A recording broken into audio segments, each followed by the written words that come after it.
Hello everyone.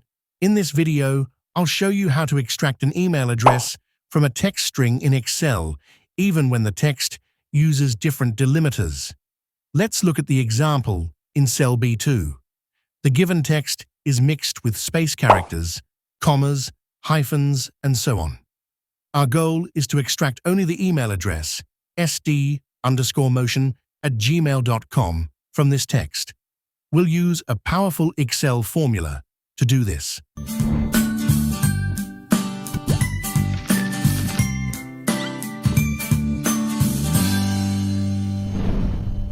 First, we use the Textsplit function.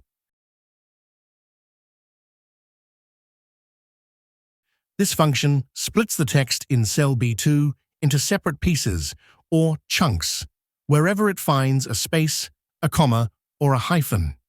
By listing multiple delimiters in curly brackets, we tell Excel to split the text at any of these characters.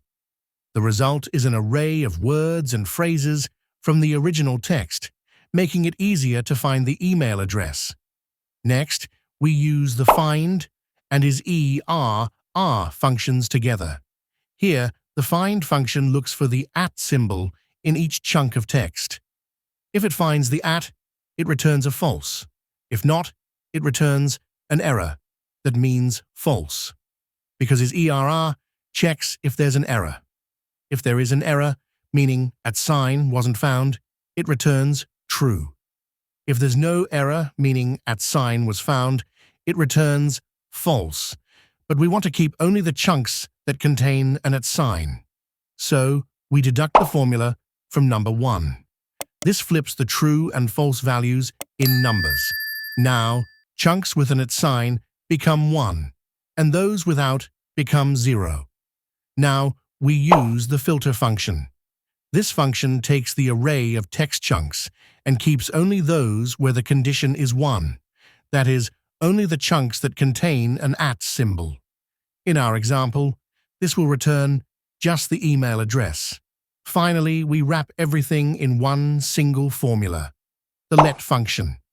The let function lets us define a variable, in this case, a, to store the array of text chunks, which is the text split function. This makes the formula easier to read and more efficient, since we only need to split the text once. To simplify the process, I will reuse the filter formula I previously created and insert it into the let function. Simply substitute the text split segment with the defined variable a. To reactivate the formula, remove the quote from the function. Carefully, we should close the bracket.